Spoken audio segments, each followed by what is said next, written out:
5. Jacob quotes Zenos relative to the allegory of the tame and wild olive trees. They are a likeness of Israel and the Gentiles. The scattering and gathering of Israel are prefigured. Allusions are made to the Nephites and Lamanites and all the house of Israel. The Gentiles will be grafted into Israel. Eventually the vineyard will be burned. About 544 through 421 BC. Behold, my brethren, do ye not remember to have read the words of the prophet Zenos, which he spake unto the house of Israel, saying, Hearken, O ye house of Israel, and hear the words of me, a prophet of the Lord. For behold, thus saith the Lord, I will liken thee, O house of Israel, like unto a tame olive tree, which a man took and nourished in his vineyard, and it grew and waxed old, and began to decay. And it came to pass that the master of the vineyard went forth, and he saw that his olive tree began to decay. And he said, I will prune it, and dig about it, and nourish it, that perhaps it may shoot forth young and tender branches, and it perish not. And it came to pass that he pruned it, and digged about it, and nourished it according to his word. And it came to pass that after many days it began to put forth somewhat a little, young and tender branches. But behold, the main top thereof began to perish.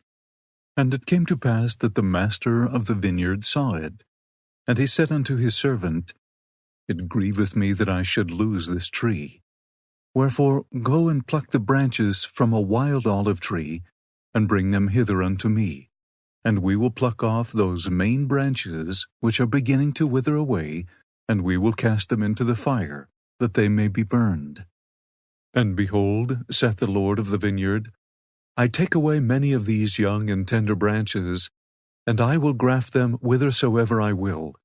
And it mattereth not, that if it so be that the root of this tree will perish, I may preserve the fruit thereof unto myself. Wherefore, I will take these young and tender branches, and I will graft them whithersoever I will. Take thou the branches of the wild olive tree, and graft them in the stead thereof. And these which I have plucked off I will cast into the fire and burn them, that they may not cumber the ground of my vineyard. And it came to pass that the servant of the Lord of the vineyard did according to the word of the Lord of the vineyard, and grafted in the branches of the wild olive tree. And the Lord of the vineyard caused that it should be digged about, and pruned, and nourished, saying unto his servant, It grieveth me that I should lose this tree. Wherefore, that perhaps I might preserve the roots thereof, that they perish not, that I might preserve them unto myself, I have done this thing. Wherefore go thy way, watch the tree, and nourish it, according to my words. And these will I place in the nethermost part of my vineyard. Whithersoever I will, it mattereth not unto thee. And I do it that I may preserve unto myself the natural branches of the tree, and also that I may lay up fruit thereof against the season unto myself. For it grieveth me that I should lose this tree and the fruit thereof. And it came to pass that the Lord of the vineyard went his way, and hid the natural branches of the tame olive tree in the nethermost parts of the vineyard, some in one, and some in another, according to his will and pleasure.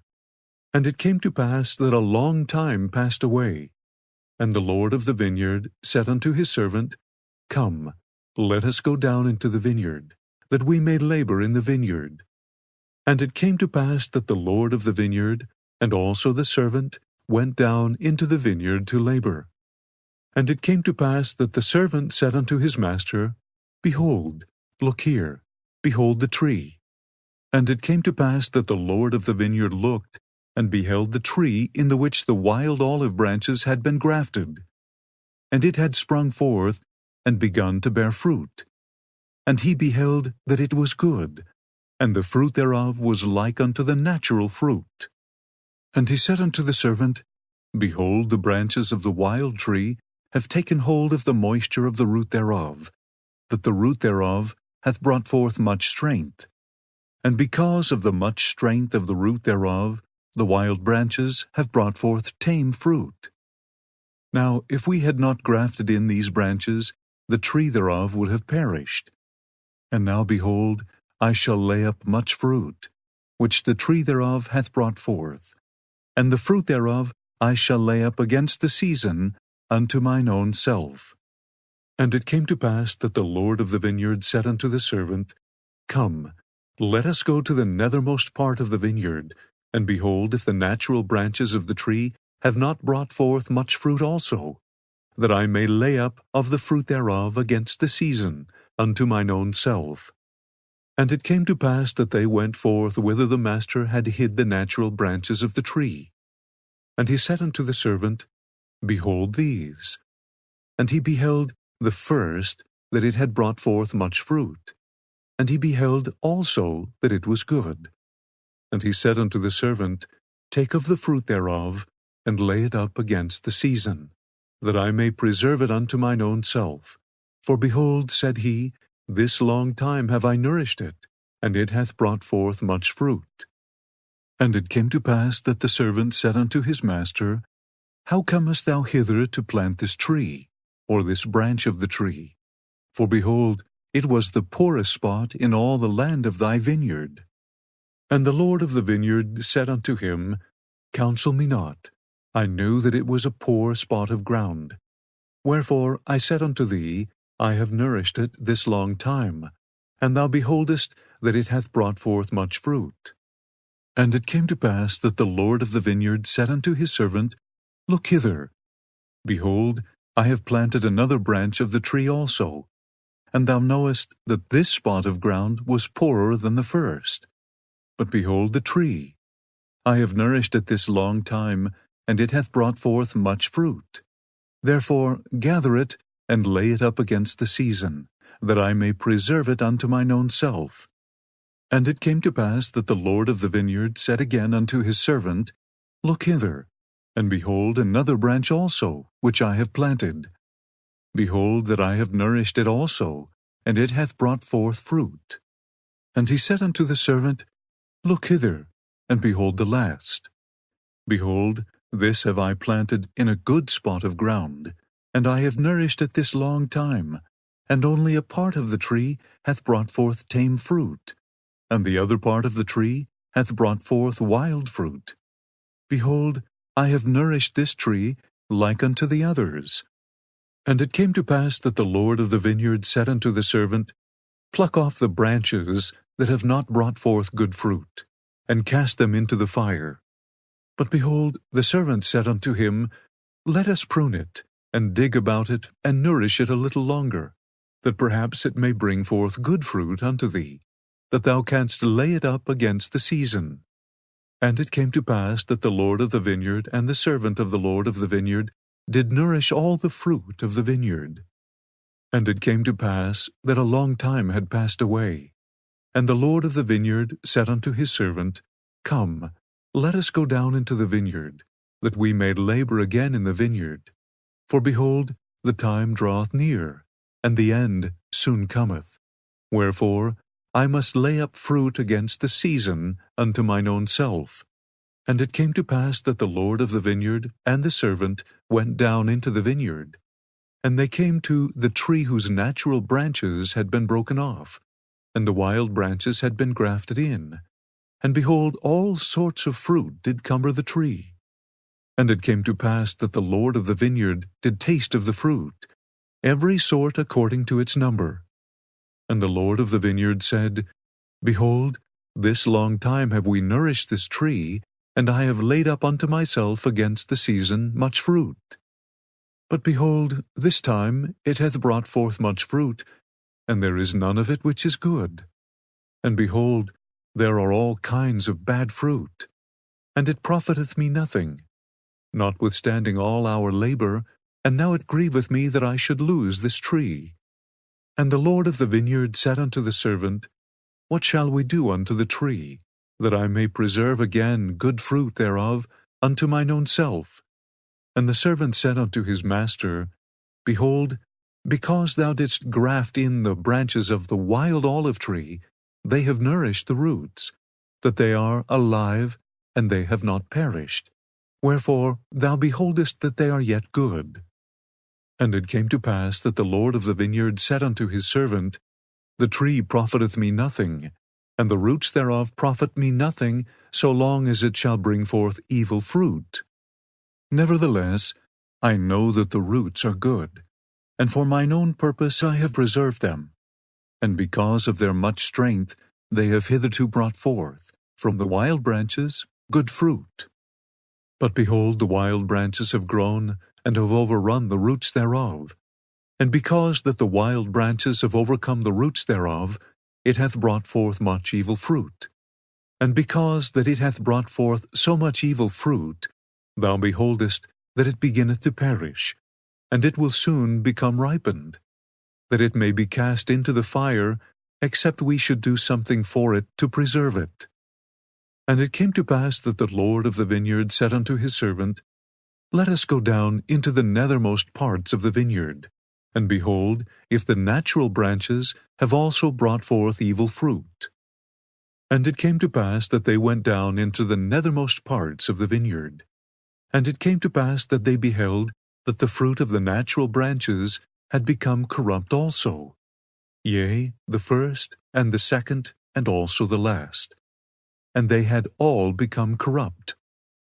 And the wild fruit of the last had overcome that part of the tree which brought forth good fruit, even that the branch had withered away and died. And it came to pass that the Lord of the vineyard wept, and said unto the servant, What could I have done more for my vineyard? Behold, I knew that all the fruit of the vineyard, save it were these, had become corrupted. And now these, which have once brought forth good fruit, have also become corrupted. And now all the trees of my vineyard are good for nothing, save it be to be hewn down and cast into the fire. And behold this last, whose branch hath withered away, I did plant in a good spot of ground, yea, even that which was choice unto me above all other parts of the land of my vineyard. And thou beheldest that I also cut down that which cumbered this spot of ground, that I might plant this tree in the stead thereof. And thou beheldest that a part thereof brought forth good fruit, and a part thereof brought forth wild fruit. And because I plucked not the branches thereof, and cast them into the fire, behold, they have overcome the good branch, that it hath withered away. And now behold, notwithstanding all the care which we have taken of my vineyard, the trees thereof have become corrupted, that they bring forth no good fruit. And these I had hoped to preserve, to have laid up fruit thereof against the season unto mine own self. But behold, they have become like unto the wild olive tree, and they are of no worth, but to be hewn down and cast into the fire. And it grieveth me that I should lose them. But what could I have done more in my vineyard? Have I slackened mine hand, that I have not nourished it? Nay, I have nourished it, and I have digged about it, and I have pruned it, and I have dunged it, and I have stretched forth mine hand almost all the day long, and the end draweth nigh. And it grieveth me that I should hew down all the trees of my vineyard, and cast them into the fire, that they should be burned.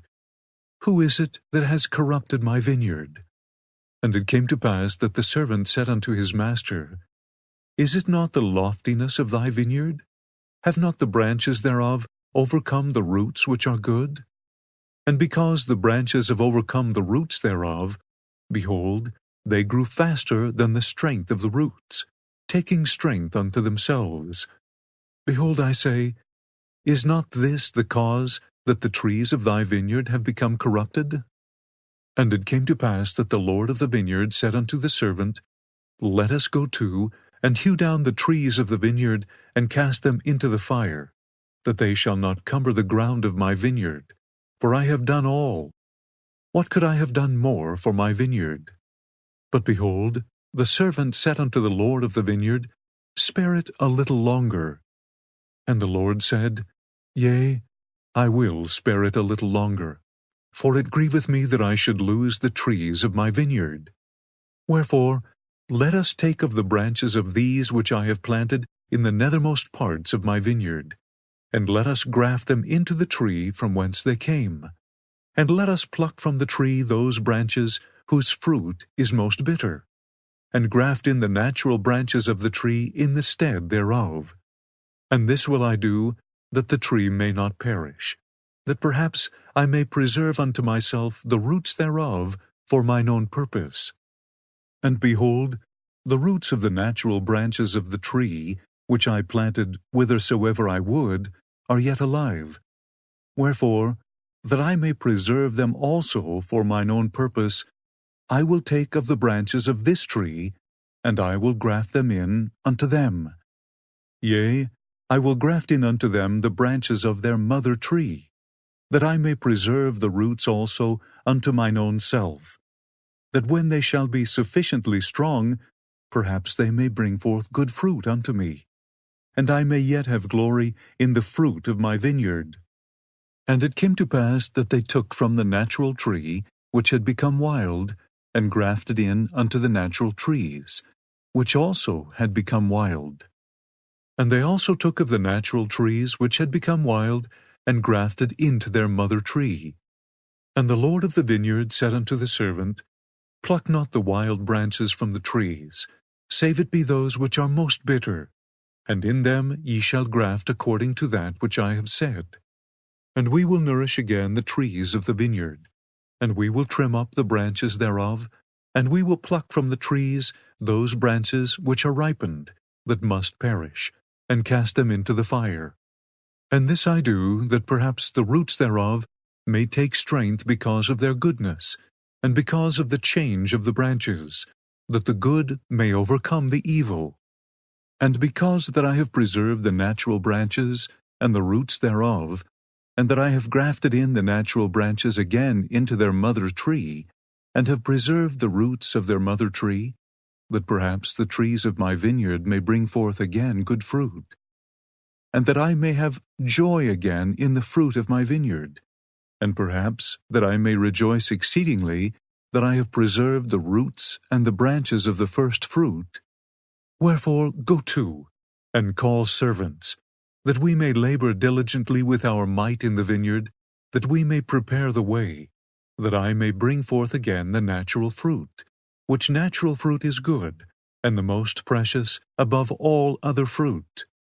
Wherefore let us go to, and labor with our might this last time.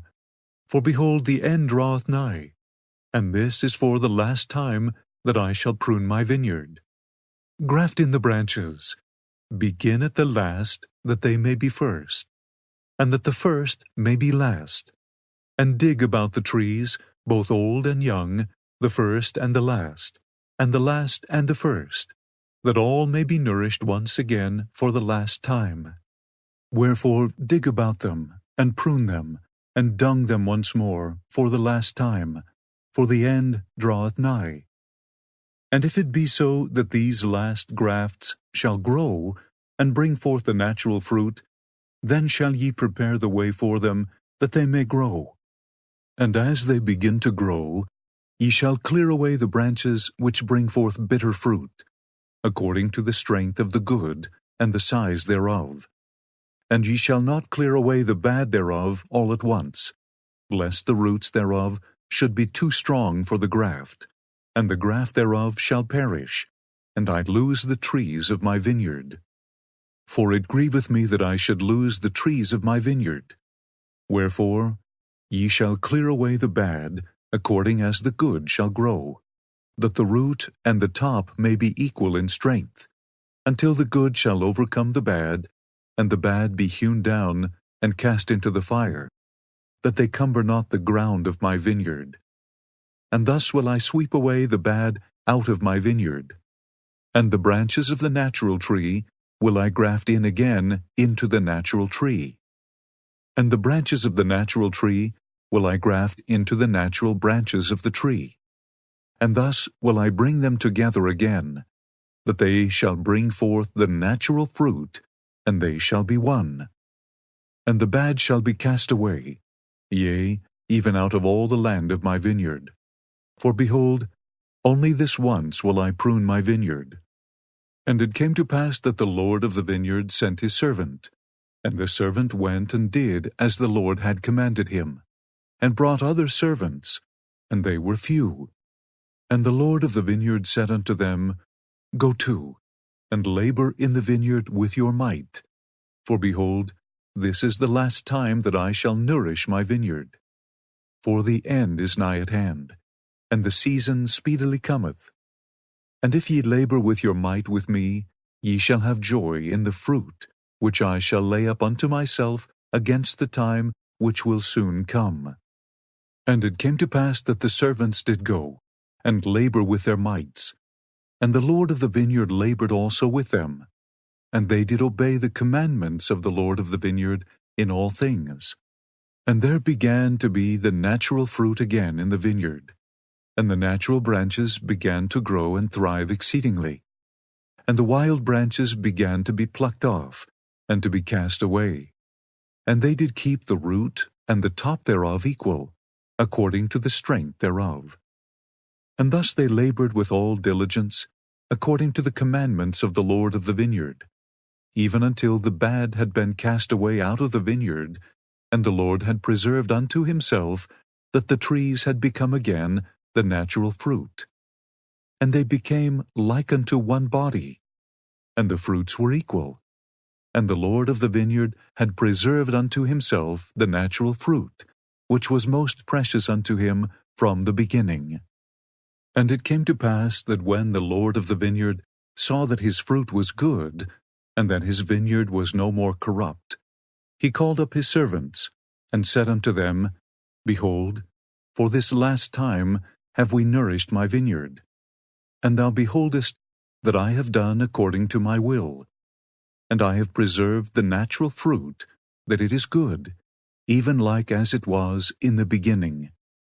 And blessed art thou, for because ye have been diligent in laboring with me in my vineyard, and have kept my commandments, and have brought unto me again the natural fruit, that my vineyard is no more corrupted, and the bad is cast away, behold, ye shall have joy with me because of the fruit of my vineyard. For behold, for a long time will I lay up of the fruit of my vineyard unto mine own self against the season, which speedily cometh. And for the last time have I nourished my vineyard, and pruned it, and dug about it, and dunged it. Wherefore I will lay up unto mine own self of the fruit for a long time, according to that which I have spoken. And when the time cometh that evil fruit shall again come into my vineyard, then will I cause the good and the bad to be gathered, and the good will I preserve unto myself, and the bad will I cast away into its own place. And then cometh the season and the end, and my vineyard will I cause to be burned with fire.